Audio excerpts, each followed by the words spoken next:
আমাদের জীবনে প্রত্যেকটা দিন পিতা ঈশ্বর করুণায় পরিপূর্ণ করেছেন। পিতা ঈশ্বরের ধন্যবাদ দিই।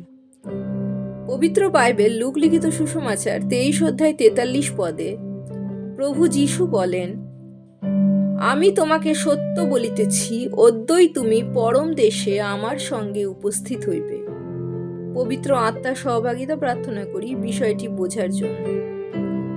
এই যে পদটি আমরা আজকে আলোচনা করছি, ধ্যান করছি, সেইটি সেই সময়কার যখন প্রভু যীশু আমাদের সকলের পাপ ও ভার নিয়ে ক্রুশে আরোহণ করেছেন। তার দুপাশে দুজন দস্যু, যারা প্রভু যীশুর মতো ক্ষতবিক্ষত নয়, কিন্তু তারাও তাদের নিজেদের দোষের জন্য ক্রুশে আরোহণ করেছিল। প্রভু যীশুর ক্রুশের ওপর লেখা ছিল, এ ব্যক্তি যিহুদিদের রাজা। তখন একজন দস্যু দুষ্কর্মকারী নিন্দা করে প্রভু যীশুকে বলতে লাগলেন, তুমি নাকি খ্রিস্ট, আপনাকে ও আমাদিগকে রক্ষা করো। তার এই নিন্দা শুনে প্রভু যীশুর অপর পাশের জন তাকে ভৎসনা করে বলল, সে কি ঈশ্বরকেও ভয় পায় না? কারণ তারা যে তাদের পাপের জন্য শাস্তি পাচ্ছিল তারা জানতো। কিন্তু প্রভু যীশু যে কোনো পাপ করেনি, কোনো অপকার্য করেনি, তা তারা জানতো। সে বুঝেছিল প্রভু যীশু অবশ্যই রাজা, হয়তো তিনি এই পৃথিবীর রাজা না। তাই তো সে বলেছিল, যীশু, আপনি যখন আপন রাজ্যে আসিবেন তখন আমাকে স্মরণ করিবেন।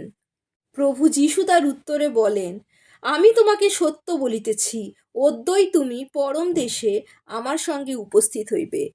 যে পাপী সারা জীবন পাপ কাজ করে গেছে, কোনো মানুষের প্রতি সে তার দয়া দেখায়নি, কিছু মুহূর্তের মনোপরিবর্তনের সাথে সাথে সে প্রভুর সাথে পরম দেশে যাবার যোগ্য হয়ে উঠল। কারণ সে বুঝেছিল তার ক্ষমতা নেই, তার যোগ্যতা নেই। সে যা পাপ করেছে তার যোগ্যতা সেই ক্রুশের মৃত্যুই।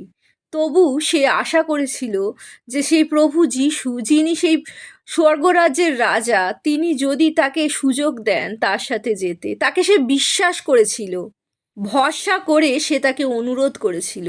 এবং প্রভু যীশু সেই মুহূর্তে, যে মুহূর্তে তার শরীর থেকে সব রক্ত ঝরে শেষ হয়ে যাচ্ছে, যে মুহূর্তে তিনি পৃথিবীর প্রত্যেকটা মানুষের পাপ গ্রহণ করছেন, সেই পিতা ঈশ্বরের পরিকল্পনা পূর্ণ করছেন, মানব জাতিকে পিতার গৃহে ফেরানোর পথ তৈরি করছেন, আমাদের শান্তির জন্য তিনি শাস্তি গ্রহণ করছেন।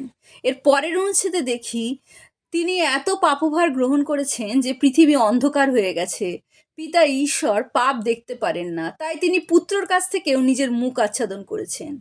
সেই রকম মুহূর্তে তিনি তার চরিত্র ত্যাগ করেননি, দয়া এবং অনুগ্রহ থেকে একজন পাপীকে বঞ্চিত করেননি, যখন সে তার মন পরিবর্তন করেছে।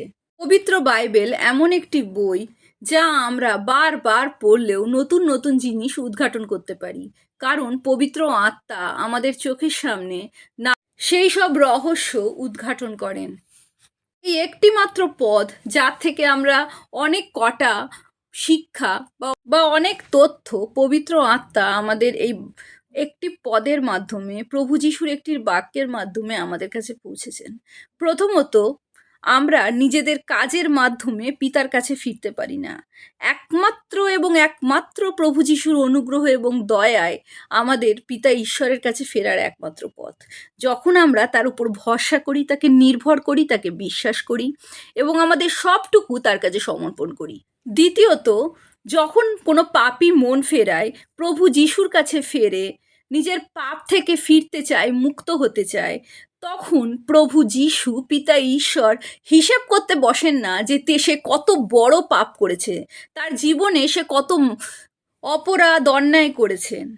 তার পাপ থেকে ফেরার আকুতি যদি সত্যি হয়, প্রভু যীশুকে যে সত্যি সত্যি সে যদি বিশ্বাস করে, অবশ্যই সে প্রভু যীশুর নামে পরিত্রাণ লাভ করতে পারে, পিতার গৃহে প্রভু যীশুর নামে প্রবেশ করতে পারে। আবার আমরা দেখি বাইবেলের বাক্যে আজকের গুরুত্ব খুব বেশি। প্রভু যীশু তাই তো তাকে বলেছিল, অদ্যই অর্থাৎ আজকেই তুমি আমার সাথে পরম দেশে উপস্থিত হইবে। কিন্তু আমরা মানুষ কেউ আমাদের পেছনে আমরা কি করে ফেলেছি বা আমাদের কি ছিল তাই নিয়ে আফসোস করি অথবা দুঃখ করি। কিংবা আমরা সামনে ভবিষ্যতে কি করতে পারবো সেই নিয়ে চিন্তা করে আমাদের জীবনটা শেষ করে দিই। বর্তমানে আজকে আমাদের জীবনে কি হচ্ছে সেইটাই আমাদের কাছে সবথেকে বেশি ইম্পর্ট্যান্ট, এবং আমাদের সৃষ্টিকর্তার কাছেও যে সেটা সবথেকে বেশি ইম্পর্ট্যান্ট জরুরি তা আমাদের বোঝা উচিত। যেমন প্রভু যিশু বলেন, অতএব কল্যকার নিমিত্ত ভাবিত হইও না, কেননা কল্য আপনার বিষয়ে আপনি ভাবিত হইবে। দিনের কষ্ট দিনের জন্যই যথেষ্ট। প্রভু যিশুর জয় হোক।